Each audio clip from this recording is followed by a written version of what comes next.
ॐ अज्ञानतिमिरान्धस्य ज्ञानाञ्जनशलाकया चक्षुरुन्मीलितं येन तस्मै श्रीगुरवे नमः। श्रीचैतन्यमनोभीष्टं स्थापितं येन भूतले स्वयं रूपः कदा मह्यं ददाति स्वपदान्तिकम्। नमो विष्णुपदाय कृष्णप्रेष्ठाय भूतले श्रीमते भक्तिवेदान्तस्वामिनिति नामिने। नमस्ते सरस्वती देवे गौरवाणी प्रचारिणे निर्विशेषा शून्यवादी पाश्चात्यते सतारिणे। जय श्री कृष्ण चैतन्य प्रभु नित्यानंद श्री अद्वैत गदाधर श्रीवासादि गौर भक्त वृंद। हरे कृष्णा कृष्ण कृष्ण हरे हरे हरे हरे राम राम राम हरे हरे। ओम नमो भगवते वासुदेवाय। ॐ नमो भगवते वासुदेवाय। ओम नमो भगवते वासुदेवाय। ॐ नमो भगवते वासुदेवाय। ओम नमो भगवते वासुदेवाय।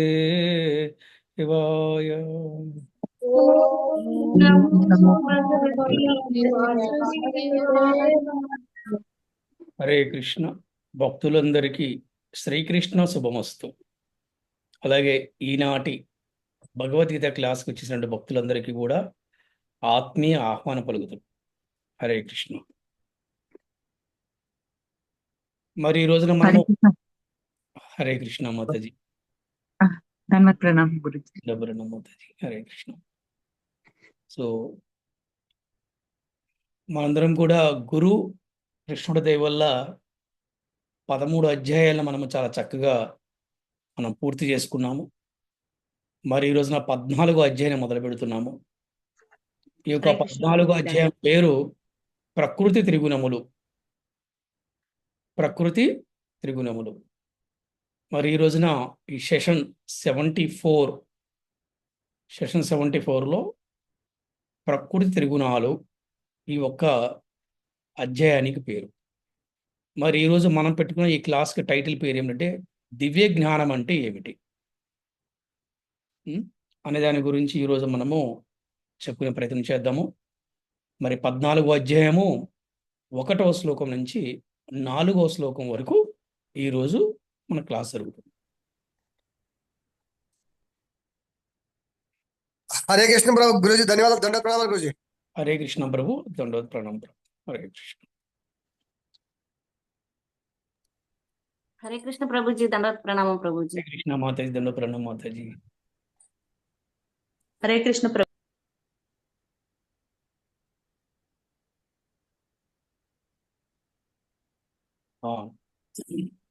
ఎవరైనా చదవచ్చు. 14వ అధ్యాయము 1వ శ్లోకం. హరే కృష్ణ గురుజీ. ధన్యవాద ప్రణామం. హరే కృష్ణ. శ్రీ భగవాన్ ఉవాచ పరం భూయాహు ప్రవక్ష్యామి జ్ఞానానాం జ్ఞానముత్తమం యజ్ఞాత్వా మునయః సర్వే పరాం సిద్ధిమితో గతాః. హరే కృష్ణ. శ్రీ భగవానుడు పలికెను, నేను మళ్ళీ ఒకసారి ఈ యొక్క సర్వశ్రేష్టమైన విద్యను, అన్నింటికన్నా ఉత్తమైన జ్ఞానమును నీకు వివరిస్తాను. ఇది తెలుసుకున్న గొప్ప సాధువులందరూ అత్యున్నత పరిపూర్ణతను సాధించారు. అంటే భగవంతుడు అర్జునుడికి ఇక్కడ ఒక గురుస్థానములో శ్రీకృష్ణ భగవానుడు అర్జునుడికి జ్ఞానాన్ని ప్రసాదిస్తున్నాడు. అంటే మనం చూస్తే 2వ అధ్యాయంలో మరి ఆత్మ గురించి, పరమాత్మ గురించి, ఆత్మ గురించి, శరీరం గురించి ఎన్నో రకాలుగా వారిని మోటివేట్ చేయడం జరిగింది. ఇకపోతే ఇక్కడ మనకి చూస్తే ఈ 12వ అధ్యాయం మొదలుకొని అంతా కూడా భక్తి యోగం అన్నమాట. ఇక్కడ భగవంతుడు భక్తి పరంగా అర్జునుణ్ణి మోటివేట్ చేస్తుంది. అంటే అక్కడ సైంటిఫిక్గా మోటివేట్ చేశాడు. సైంటిఫిక్ వేలో ఎక్కువ సైన్స్ కనబడుతుంది మనకి 2వ అధ్యాయంలో. సైన్స్ ఎక్కువ కనబడుతుంది. ఇక్కడ వచ్చేసి డివోషనల్గా, అంటే దివ్య జ్ఞానపరంగా ఇక్కడ శ్రీకృష్ణ భగవానుడు అర్జునుని మోటివేట్ చేస్తున్నాడు అనమాట. నేను మళ్ళీ ఒకసారి నీకు సర్వశ్రేష్టమైన విద్యను అందిస్తాను. అంటే ఇంతకుముందు ఆల్రెడీ ఎన్నెన్నో శ్లోకాల్లో శ్రీకృష్ణ భగవానుడు ఎన్నో విధాలుగా అర్జునుడికి విద్యను బోధించాడు. కానీ ఇక్కడ దానికన్నా ఉత్తమైన జ్ఞానాన్ని, మనకు తెలిసిందే కదా, జ్ఞానం అనేది సముద్రం లాంటిది, అంతే నేర్చుకోవచ్చు. కానీ ఒక్కసారి భగవద్గీతని చదివి అర్థం చేసుకుని ఆచరిస్తే ఇక నాకు ఏ జ్ఞానం కూడా అవసరం లేదు అనిపిస్తుంది అనమాట. ఎందుకంటే ఇక టాప్ మోస్ట్ నాలెడ్జ్, ఉత్తమైన జ్ఞానం ఏంటంటే అదే భగవద్గీత జ్ఞానం అనమాట. అటువంటి ఉత్తమైన జ్ఞానాన్ని శ్రీకృష్ణ భగవానుడు అర్జునుడు బోధిస్తున్నాడు. అర్జునుడికే కాదు, మనందరికి కూడా బోధిస్తున్నాడు. ఇది తెలుసుకున్న వాళ్ళందరూ కూడా అత్యున్నతమైన పరిపూర్ణ సాధిస్తారు. అంటే మానవ యొక్క జన్మని సార్థకం చేసుకుంటారు. మానవుడి యొక్క గమ్యాన్ని చేరుకుంటారు. Purpose of human life, goal of human life, destination of human life, ఇవన్నీ కూడా తెలుసుకోగలుగుతారనమాట. ఎలాగా? జ్ఞానము ద్వారా. అందుకే చెప్పారు కదా మనకి భగవద్గీత ఏం చెప్తుంది? జ్ఞాన విజ్ఞాన వైరాగ్య. జ్ఞానము నేర్చుకొని విజ్ఞానముతో ఆచరిస్తూ మళ్ళీ వాటి పట్ల ఎటువంటి అటాచ్మెంట్ లేని వారినే వైరాగి. జ్ఞాని విజ్ఞాని వైరాగి ఇక్కడ చెప్తున్నాడు అనమాట. ఇటువంటి జ్ఞానాన్ని నీకు నేను ఇస్తాను, ఉత్తమైన జ్ఞానాన్ని నీకు నేను వివరిస్తాను. ఎందుకంటే ఒక గురువు శిష్యుణ్ణి తయారు చేయాలనుకున్నప్పుడు ఆ శిష్యుడి యొక్క శ్రద్ధను బట్టి, ఆ శిష్యుడికి ఉన్నటువంటి అంకిత భావాన్ని బట్టి, ఆ శిష్యుడి యొక్క నైపుణ్యాన్ని బట్టి గురువు ఎప్పటికప్పుడు కూడా ఆ శిష్యుడికి జ్ఞానాన్ని బోధిస్తూ మంచి ట్రైనింగ్ ఇస్తూ ఉంటాడు అనమాట. అందుకని ఇక్కడ దశల వారీగా చక్కగా సిస్టమేటిక్గా అర్జునుడికి అర్థమయ్యేలాగా చాలా గ్రాడ్యువల్గా తీసుకెళ్తున్నారు. అర్జునుడే కదా మనందరినీ కూడా. మరి ఒకసారి భాష్యము ఏ విధంగా మన శ్రీల ప్రభువు దర్శించి ఒకసారి మనం చూద్దాము. భాష్యాన్ని ఎవరైనా చక్కగా చదివే ప్రయత్నం చేయండి. చక్కగా ఒక్కొక్క పాయింట్ని మనం చక్కగా కూడా తెలుసుకునే ప్రయత్నం చేద్దాం.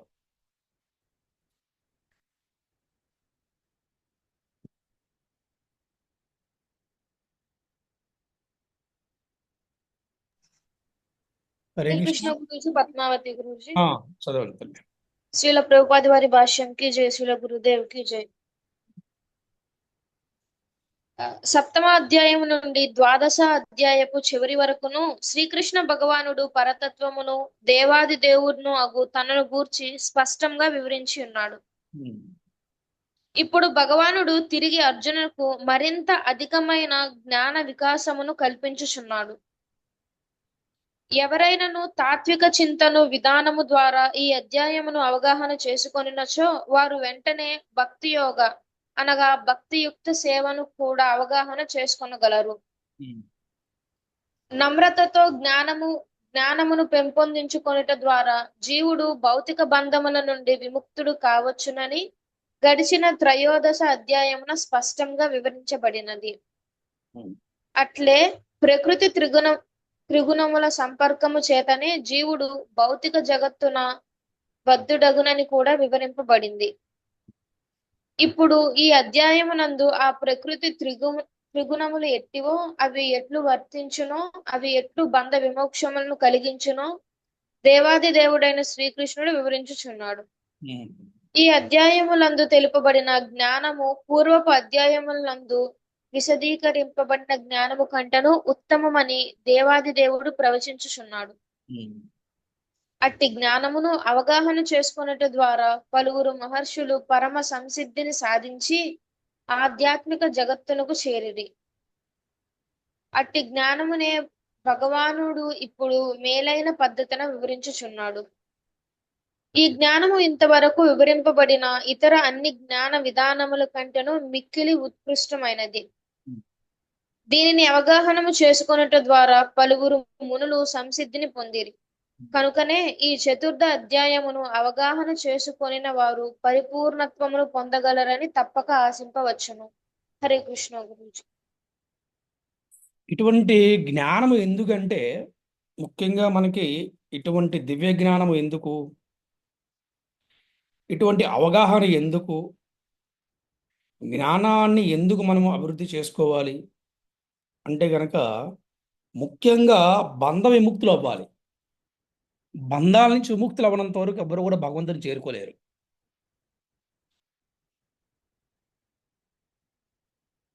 ఎవడు గొప్ప అదృష్టవంతుడంటే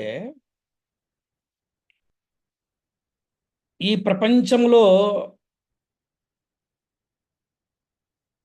తనను ఎవరు కూడా ప్రేమించిన వారు, అటువంటి వాడి కృష్ణుడి ప్రేమ దొరుకుతుందనమాట. నిజంగా వాడు కానీ తాత్కాలికంగా బాధపడతాడు, అరే నాకెవరు లేరు, నన్ను ఎవరు ప్రేమించట్లేదు అని బాధపడతాడు. కానీ అది గ్రాడ్యువల్ చూస్తే వాడు చాలా గొప్పవాడు, గొప్ప అదృష్టవంతుడు వాడు. ఎందుకంటే ఈ బంధాలు లేవు కాబట్టి వాడు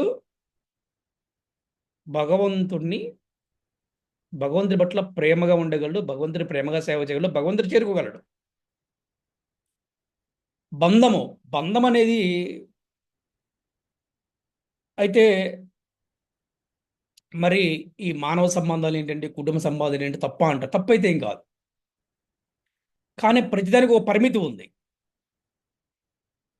అందుకే బంధ విముక్తులు అవడానికి మనకి వర్ణాశ్రమ పద్ధతిని ఇచ్చారు మనకి ఆచార్యులు శాస్త్రాల ద్వారా. గృహస్థాశ్రము, ఫస్ట్ బ్రహ్మచర్య ఆశ్రయము, ఆ తర్వాత గృహస్థాశ్రయము, మరి అలాగే వానప్రస్థాశ్రయము, అలాగే సన్యాసాశ్రమం. ఈ వర్ణాశ్రమ పద్ధతి ద్వారా కూడా బంధ విముక్తులు కావచ్చు. మనకి ఇటువంటి కథలు భాగవతంలో మనకి చాలా ఉంటాయి. మనం చూస్తే గనక జ్ఞానాన్ని మనం ఎందుకు సంపాదించాలంటే మనము ఈ బంధాల నుంచి బయటపడాలి. ఏదో కారణం చేతి ఇక్కడికి వచ్చాము మనం, ఓకే వచ్చాము, చదువు, ఉద్యోగము, లేదా వ్యాపారము, వివాహము, పిల్లలు బాగానే ఉంది. కానీ మళ్ళీ మనం తెలుసుకోవాలి, నేను తాత్కాలికమైనటువంటి ప్రదేశంలో ఉన్నాను, ఇది నా సొంత ఇల్లు కాదు, ఇది అద్దె ఇల్లు, ఇది జైలు. నేను మళ్ళీ తిరిగి భగవంతుడి దగ్గరికి వెళ్ళాలి అనుకుంటే పరతత్వం అంటారు. పరతత్వము అంటే పరమైనది, ఉన్నతమైనది, బియాండ్ దట్ అంటే వేరే చోట ఉన్నది, అదేంటి తెలుసుకునే ప్రయత్నం. దానికోసం జ్ఞానం కావాలి. ఆ విధంగా ప్రతి ఒక్కరు కూడా బంధాల నుంచి విముక్తి పొందాలి. బంధాల నుంచి విముక్తి పొందాలంటే ఈ జ్ఞానం కావాలి. ఏం జ్ఞానం కావాలి? ఆత్మ శాశ్వతమైనది, దేహము ఎప్పటికైనా నశించిపోతుంది, తాత్కాలికంగా మనం ఇక్కడికి వచ్చాము, అలాగే ఈ బంధాలన్నీ కూడా ఎప్పుడు శాశ్వతంగా ఉండవు. మరి అందుకని మన బంధం భగవంతుడితో గట్టిగా ఉండాలి. We should have strong bonding with lord Shri Krishna. గురు అంటే కృష్ణుడితోటి మనకి ఒక గట్టి బంధం ఉందనుకోండి, అన్ని బంధాలు బాగుంటాయి. కానీ మనం గురువుని కృష్ణుని పక్కన పెట్టి ఏ బంధాల కోసం మనం ప్రయత్నించేప్పుడు కూడా ఆ బంధాలన్నీ కూడా ఎలా ఉంటాయంటే గాలిపటం ఎగురుతుంది, దారం ఎప్పుడు తెగిపోతుంది తెలియదు అనమాట. ఆ దారం తిరిగిన తర్వాత మళ్ళీ గాలిపటం తిరిగి వస్తుందా? మీకు ఎవరైనా ఎక్స్పీరియన్స్ అయ్యారా? దారం తెగిన తర్వాత మళ్ళీ గాలిపట తిరిగి రావటం మీరు ఎప్పుడైనా చూసారా? ఎవరైనా మన క్లాస్లో చెప్పండి ఎవరైనా. రాదు ప్రభుజీ. అలా అలా వెళ్ళిపోతుంది ప్రభుజీ గాలివాట. సో అట్లాగే ఏంటంటే, కానీ ఎప్పుడైతే మనకి గురువు పట్ల కృష్ణుడి పట్ల బంధం గట్టిగా ఉందో అన్ని బంధాలు బాగుంటాయి. అందుకని ఏం చెప్తున్నారంటే, గురువు పట్ల కృష్ణుడి పట్ల అటాచ్మెంట్ ఉండాలి, కానీ భౌతికమైన వ్యక్తుల పట్ల, ఈ భౌతికమైన సమాజం పట్ల మనకి డిటాచ్మెంట్ ఉండాలి. అదే దివ్యమైన జ్ఞానం. అటువంటి జ్ఞానం ఉన్నవాడు ఎలా ఉంటారంటే అత్యున్నతమైనటువంటి పరిపూర్ణత సాధిస్తారు. ఏంటి, మానవుడి యొక్క జన్మ సార్థకం అంటే ఏంటంటే ఇదే అనమాట. భగవంతుని తెలుసుకుంటాం, భగవంతుని చేరుకుంటాం. So what is the purpose of my life? Who am I? నేను ఎవరిని, ఎందుకు వచ్చాను, ఏం చేస్తున్నాను, వాట్ ఈజ్ మై గోల్ అని ఒక మనలో మనకి ఆలోచన రావాలన్నమాట. అటువంటి దివ్య జ్ఞానం ఉన్నప్పుడు వాళ్ళు మంచి పరిపూర్ణతమైన స్థానానికి వెళ్తారనమాట. అంతేగాని నేను కూడా ప్రకృతి చెందిన వాడినే లేదు, మన ఎవరు కూడా ప్రకృతి చెందిన వాళ్ళం కాదు, మనందరం కూడా భగవంతుడికి చెందిన వాళ్ళం. నెక్స్ట్ శ్లోకాలు వస్తుందన్నమాట. ప్రకృతి తిరుగునాలంటే ఏమిటి, అవి ఎలా ఉంటాయని మనకి నెక్స్ట్ శ్లోకాలు వస్తాయన్నమాట. అందుకని మనందరం కూడా బంధాల్లోనే మనం చిక్కుపోకుండా బంధాలలో ఉంటూ భగవంతుడి సేవ చేస్తే ఏదో ఒక రోజున మన బంధాల నుంచి విముక్తులవ్వగలుగుతాము.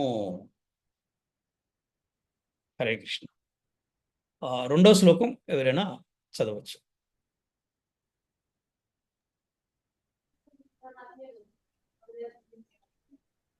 హరే కృష్ణ ప్రభుజీ. నా పేరు సూర్యకుమార్ ప్రభుజీ. నేను చదువుతాను ప్రభుజీ. హరిబోలు మాతాజీ. హరే కృష్ణ. 14.2 ఇదం జ్ఞానముపాశ్రిత్య మమ సాధర్మమాగతః సర్గేऽపి నోపజాయంతే ప్రళయేన వ్యదంతి చ. హరే కృష్ణ. ఈ జ్ఞానంను ఆశ్రయించిన వారు నన్ను చేరుకుంటారు. వారు సృష్టి సమయంలో మరలా జన్మించరు, లేదా ప్రళయ సమయంలో నాశనం కారు. Thank you. చాలా ఇంపార్టెంట్. చూడండి, ఈ జ్ఞానాన్ని ఆశ్రయించిన వారు అంటే ఈ జ్ఞానాన్ని తెలుసుకున్నవాడు, జ్ఞాన సముపార్జన చేసిన వాడు నన్ను చేరుకుంటారు. అటువంటి వారు సృష్టి సమయంలో, మనకి తెలుసు సృష్టి ప్రళయం రెండు వస్తుంటాయి కదా మనకి. సృష్టి ప్రళయం రెండు వస్తుంటే మనకి యుగ యుగానికి వస్తుంటుంది అనమాట. యుగ ప్రారంభము, యుగాంతము. ఈ రెండిట్లో కూడా వారికి ఎటువంటి ఇబ్బంది లేదు. సృష్టి సమయంలో వాళ్ళు జన్మించరు, అలాగే ప్రళయ సమయంలో మళ్ళీ నాశనం గారు. ఇది చాలా ఇంపార్టెంట్. ఫర్ ఎగ్జాంపుల్, ఎవరైనా జన్మించారనుకోండి, ప్రళయ సమయంలో వాళ్ళు నాశనం కారు. ఇప్పుడు చూడండి, ఫర్ ఎగ్జాంపుల్ మనకి కలియుగము, కలియుగము ఇప్పటికి సుమారు 5000 సంవత్సరాలు అయింది. కలియుగము యొక్క వయసు మనకి భగవద్గీతలో చెప్పారు. 4వ అధ్యాయంలో మనకి 1వ శ్లోకంలో భాష్యంలో ఉంటుంది, మీరు చూడవచ్చు. 4,32,000 సంవత్సరాలు కలియుగము యొక్క వయసు. ఈ కలియుగము అంతమయ్యేటప్పుడు, ఈ అంతమయ్యే లోపుడు భగవంతుడు అందరికీ ఒక అవకాశం ఇస్తున్నాడు. జనరల్గా ఈ కలియుగంలో మనకు తెలిసిందే కల్కి అవతారంలో వస్తాడు భగవంతుడు. ఈ కల్కి అవతారంలో ఎవరికి బొజ్జగించడాలు కానీ, మన ద్వాపరయుగంలో శ్రీకృష్ణ 100 తప్పులు క్షమించినట్టు కానీ ఇక్కడ జరగదు. రావటం అందరినీ కూడా ఆయన సంహరించుకు వెళ్ళిపోతుంటాడు అనమాట. ఇది కల్కి అవతారం యొక్క ఉద్దేశం. దీనివల్ల కూడా వాళ్ళకి మంచి జరుగుతుంది. ఎలా జరుగుతుంటే వాళ్ళందరూ కూడా ముక్తి వస్తుంది అనమాట. కానీ దానికన్నా ముందు భగవంతుడు ఒక అవకాశం ఇస్తున్నాడు. ఇచ్చాడు ఆల్రెడీ. ఆయన చైతన్య మహాప్రభులాగా వచ్చారు.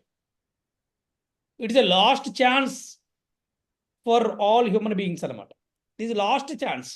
ఈ ఛాన్స్ అంటే వేరే ఛాన్స్ లేదు. ఏమిటో ఛాన్స్ అంటే సులువైన మార్గము. అందరూ కూడా హరే కృష్ణ కృష్ణ కృష్ణ హరే హరే, హరే రామ రామ రామ హరే హరే అని జపం చేయటం, చక్కగా భగవద్గీత భాగవత జ్ఞానం నేర్చుకుంటాం, ఆచరించటం, అలాగే భక్తుల సాంగత్యం తీసుకుంటాం వల్ల ఈ కలియుగం గది ఏ యుగంలో అయినా సరే ప్రళయ సమయంలో వాటికి ఎటువంటి నష్టం కూడా ఉండదు అని మనకి చాలా క్లియర్గా మనకి ఇక్కడ మనం తెలుసుకోవచ్చు. అంటే భగవంతుడే మనందరిని ఉద్ధరించాలని, భగవంతుడే మనందరినీ కాపాడుకోవాలని, భగవంతుడే మళ్ళీ ఒక్కసారి అందరికి కూడా అవకాశం ఇవ్వాలని, భగవంతుడే భక్తుడిగా అవతరించారు ఈ కలియుగంలో. ఆయనే శ్రీ చైతన్య మహాప్రభువు. And this last option, this last chance to everybody అనమాట.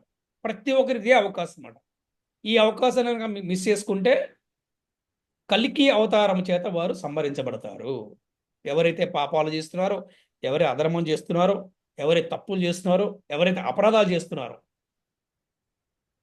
అందుకని ఎవరు చైతన్య మహాప్రభు చెప్పినటువంటి మార్గంలో మనందరం నడుచుకున్నామనుకోండి, అలాగే మన సాంప్రదాయం గురువులు ఏ మార్గం అనుసరించి అదే మార్గం మనం కూడా అనుసరిస్తామనుకోండి, మనకి కలియుగ అంతంలో ప్రళయం వచ్చే సమయంలో కూడా మనకి ఎవరికి ఎటువంటి ఇబ్బంది కూడా ఉండదన్నమాట.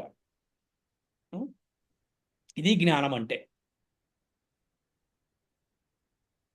ఎస్, 3-4 శ్లోకాలు కలిపి ఉన్నాయి, ఎవరైనా చదవచ్చు.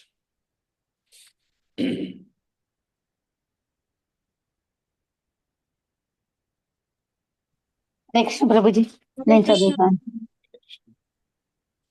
మమ యోనిర్మహద్ బ్రహ్మ తస్మిన్ గర్భం తదా దదామ్యహం సంభవః సర్వభూతానాం తతో భవతి భారత. హరే కృష్ణ. సర్వయోనిషు కౌంతేయ మూర్తయః సంభవంతి యాః తాసాం బ్రహ్మ మహోద్యోనిరహం బీజప్రదః పితా. హరే కృష్ణ. ఈ యొక్క సమస్త భౌతిక ప్రకృతి గర్భము, దానిలో నేను వేరు ఆత్మను ప్రవేశపెడతాను. ఆ విధంగా సమస్త జీవభూతములు జన్మిస్తాయి.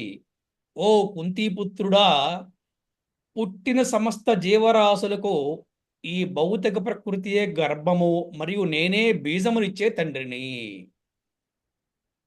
అంటే ఈ ప్రకృతిని తల్లితో పోల్చారు, అలాగే భగవంతుని తండ్రితో పోల్చారు.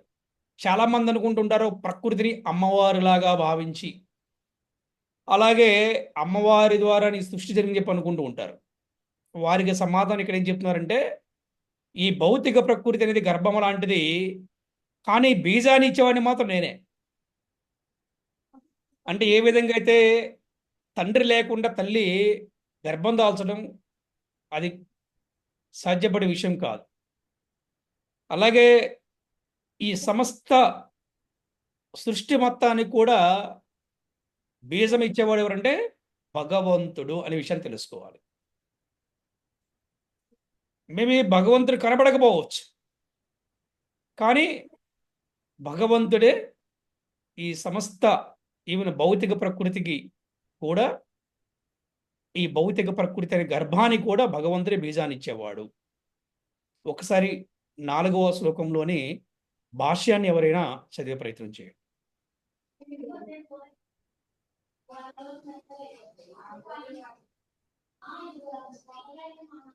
హరే కృష్ణ ప్రభుజీ. హరే కృష్ణ మాతాజీ. భాష్యం. శ్రీల ప్రభుపాదికి జై.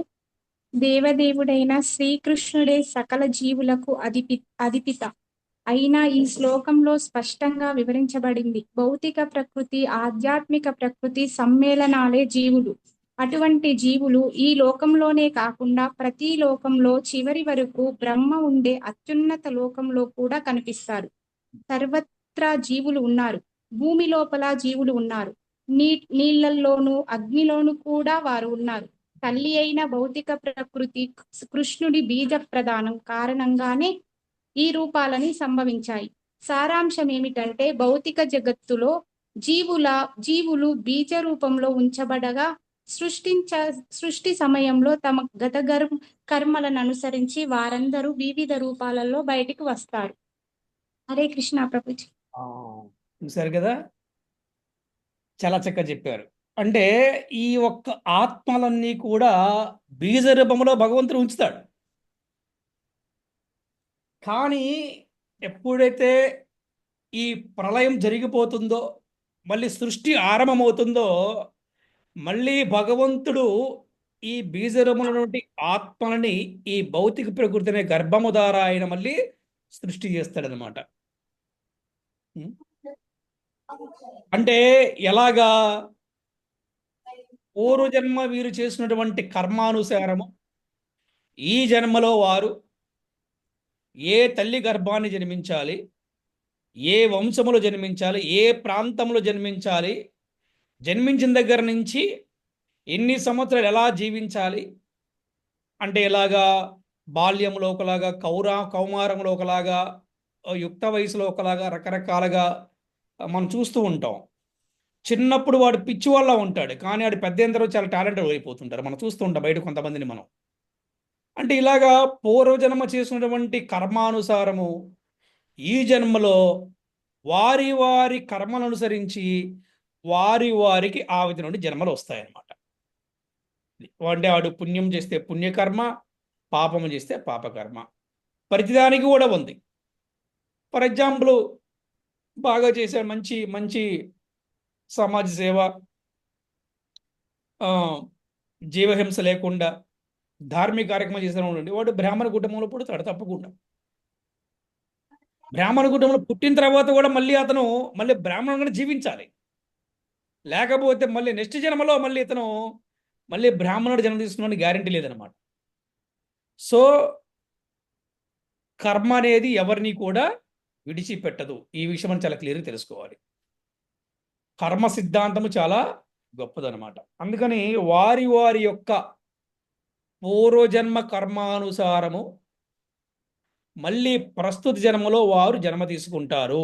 ఎవరి ఇంట్లో జన్మించాలి, ఏ వంశంలో జన్మించాలి, ఏ తల్లి గర్భంలో జన్మించాలి, ఏ తల్లి గర్భంలో జన్మించాలి, ఏ ప్రాంతంలో జన్మించాలి, వాడి భవిష్యత్తు ఎలా ఉంటుంది, అతని యొక్క ప్రవర్తన ఎలా ఉంటుంది, అతని గుణాలు ఎలా ఉంటాయి, ఇవన్నీ కూడా పూర్వజన్మ కర్మానుసారము ఈ ప్రస్తుత జన్మలో అతనికి జన్మ ఉంటుంది. అలాగే సమస్తమైనటువంటి ఈ సృష్టి మొత్తాన్ని కూడా బీజమునిచ్చేవాడు ఎవడు? భగవంతుడు. అందుకే ఆయన ఏమన్నారు? తండ్రి అన్నారు ఆయన్ని.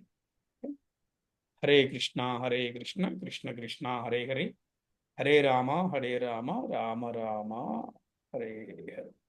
శ్రీల ప్రభుపాదకి చే, శ్రీల గురుదేవుకి హరే కృష్ణ.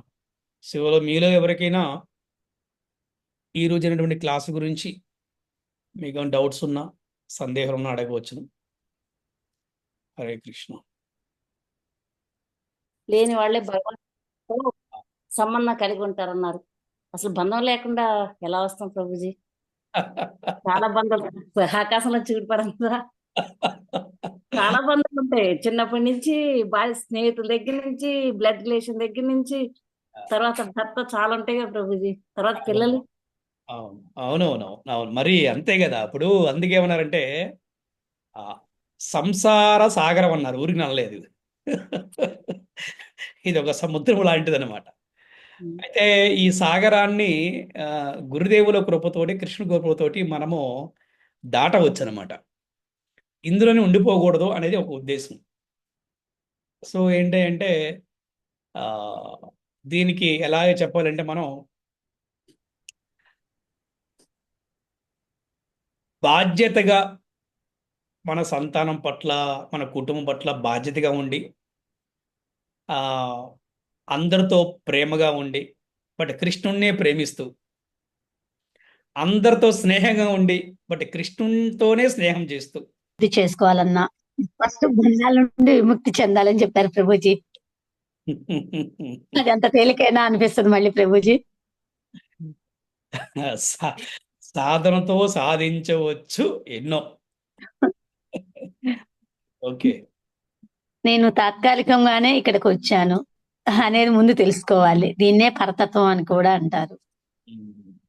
ఉన్నతమైనది కూడా, ఆత్మ శాశ్వతమైనది అని తెలుసుకోవాలి. గురువుతోనూ కృష్ణుడితోనూ ఎప్పుడూ అటాచ్మెంట్ పెట్టుకోవాలి. బంధాలతో మాత్రం డిటాచ్మెంట్ పెట్టుకోవాలి. బంధాలలో ఉంటూ భగవంతుడికి సేవ చేస్తూ, బంధాల నుండి విముక్తి, బంధాలలో ఉంటూ భగవంతుడికి సేవ చేస్తూ బంధాల నుండి విముక్తి అవుతాం. అదేనా ప్రభుజీ? రాసుకుంది కరెక్టేనా? బంధాల్లో ఉన్నప్పుడు కూడా మన భగవంతుడు సేవ చేస్తూ ఉంటే బంధ విముక్తులు అవుతాం. బంధాల నుండి విముక్తి అవుతాం. గ్రాడ్యువల్ జరుగుతుంది జ్ఞాన జ్ఞాన సముపార్జన చేసిన వారు నన్ను చేరుకుంటారు. సులువైన మార్గం ఏంటంటే నామ జపము, భగవద్గీత, భాగవతం చదవడం, ఇవన్నీ చేయి. సృష్టి మొత్తానికి బీజం ఇచ్చేవాడే భగవంతుడు. Krishna is smart. Krishna devotees are very smart. అందరితో ఎప్పుడూ ప్రేమగా ఉండాలి. సృష్టి మొత్తానికి బీజం ఇచ్చేవాడే భగవంతుడు. ఓకే ప్రభుజీ, నేను తెలుసుకున్నది ఇది. హరే కృష్ణ ప్రభుజీ. కరెక్టేనా ప్రభుజీ రాసుకున్నవి? ఇంకా బాగా ఇంకా ప్రయత్నించండి ఇంకా బెటర్గా చెప్పడం కోసం. హరే కృష్ణ. ఓకే ప్రభుజీ. హరే కృష్ణ ప్రభు. నాశనం కారు. భగవంతుడు ఉద్ధరించాలని, భగవంతుడే పోషించాలని, భగవంతుడే శ్రీ చైతన్య మహాప్రభు రూపంలో అవతరించారని తెలుసుకున్నాను ప్రభుజీ. హరి కృష్ణ. అదే ప్రకృతి తల్లి అయితే భగవంతుడు తండ్రి, ఈ సమస్త జీవులకు బీజం నేనే ఇచ్చాను, నేనే తండ్రిని అని భగవంతుడు చెప్తాడు ప్రభుజీ. హరే కృష్ణ ప్రభుజీ. హరే కృష్ణ మాతాజీ. Very good. చేరాలంటే బంధం నుంచి విముక్తులు అవ్వాలి. ఉత్తమ జ్ఞానము భగవద్గీత నుంచి వస్తుంది. ఇది అర్థం చేసుకొని జ్ఞానాన్ని సంపాదించుకోవాలి. జ్ఞానం, విజ్ఞానం, వైరాగ్యం స్థాయికి వెళ్ళాలి. ఎప్పుడు కూడా దయాగుణము, క్షమాగుణము అలవర్చుకోవాలి. అప్పుడు భక్తులు సరైన దారిలో వెళ్తారని తెలుసుకున్నాను గురించి. సృష్టి సమయంలో